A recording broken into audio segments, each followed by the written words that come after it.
घरच्या घरी मऊ क्रीमी मलाईदार चॉकलेट आईस्क्रीम पाहणार आहोत. तर नमस्कार, मी सुजाता किचन मेनूजमध्ये मी सुजाता सर्वांचे खूप खूप स्वागत करते. तर हे चॉकलेट आईस्क्रीम पहा ना, किती मस्त असं क्रीमी बनलं गेलं आहे. अगदी आपण विकतचं आणतो ना त्यापेक्षासुद्धा चवीला भारी असंही बनलं जातं. तर रेसिपीला सुरुवात करूया. लागणारं साहित्य पाहू. 250 मिली अमूल फ्रेश क्रीम घेतली.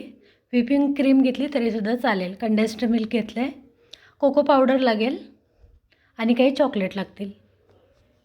ते पाहू शकता, मी एक मोठं पातेलं घेतलं आणि त्यावर छोटं काचेचं भांडं ठेवलं. तर त्या मोठ्या पातेल्यामध्ये ना बर्फाचे तुकडे घातलेत आणि त्यावर ते काचेचं छोटं भांडं ठेवलं आहे.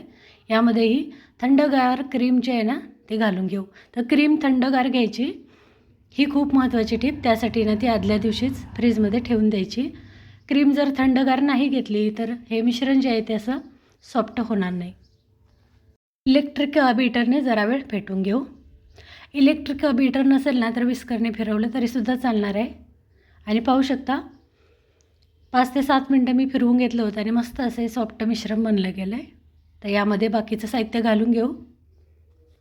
तर यामध्ये मी घालत आहे कोको पावडर. तरी कोको पावडर एक पाववाटी आहे. ही चाळून घ्यायची किंवा दुधामध्ये थोडीशी मिक्स करून घेतली तरीसुद्धा चालणार आहे. आणि कंडेन्स्ड मिल्क अर्धा ते पाऊण वाटी. तर चवीनुसार आपण ना कमी जास्त केलं तरी चालणार आहे. पण या ठिकाणी वापरलेलं मी अगदी चवीला गोड असं आईस्क्रीम बनलं होतं. थोडंसं चमच्याने मिक्स केलं आहे आणि बीटरने फेटून घेऊ. या ठिकाणी आपण वापरलेलं कंडेन्स्ड मिल्क ना त्याऐवजी पिठी साखर वापरली अर्धी ते पाऊण वाटी तरीसुद्धा चालणार आहे. पण कंडेन्स्ड मिल्कमुळे ना आईस्क्रीम अगदी क्रीमी मलाईदार असं बनलं जातं. तर पुन्हा थोडंसं घातलं होतं तर एकूणच ना पाऊण वाटी इतकं वापरलं होतं मी. तर पुन्हा संपूर्ण मिश्रण जे आहे ते फेटून घेतलं आहे पाहू शकता. आणि यामध्ये घेतलं आहे चॉकलेटचा चुरा. चॉकलेटचे असे बारीक बारीक तुकडे केलेत पाहू शकता. साधारण पाववाटी आहे. तर हे आवडीनुसार पण घेऊ शकतो किंवा यामध्ये थोडेसे ना चॉकलेट सिरप घातलं तरीसुद्धा या आईस्क्रीमला कलर छान येतो किंवा कॉफी पावडर थोडीशी दुधामध्ये मिक्स करून घातली तरीसुद्धा कलर छान येतो. फेटून घेतलं होतं. तर हे मिश्रण आता असं हवाबंद डब्यामध्ये अशा कंटेनरमध्ये ना काढून घेऊ पाहू शकता.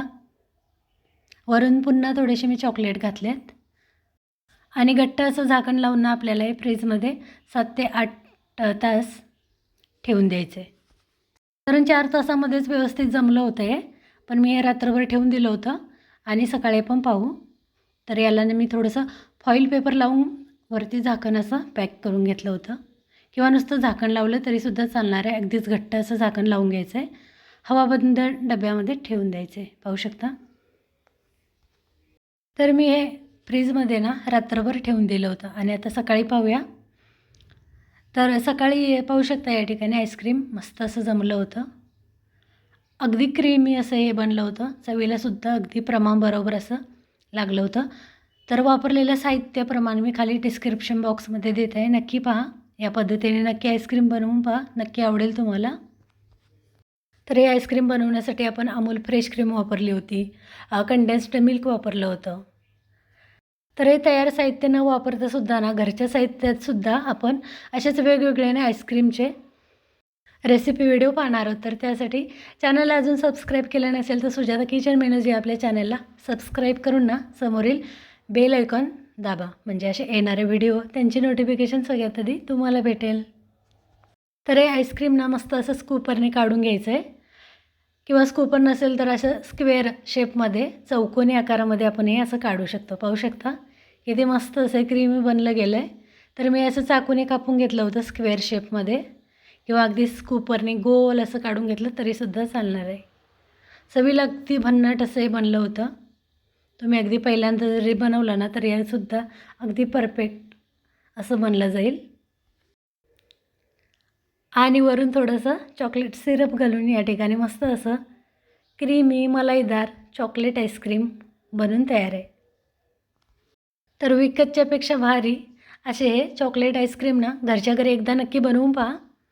तर ही चॉकलेट रेसिपी आवडली तर व्हिडिओ खाली एक लाईक करून चॅनलला सबस्क्राईबसुद्धा करा. तर पुन्हा भेटूया मस्त अशा नवीन रेसिपीसोबत.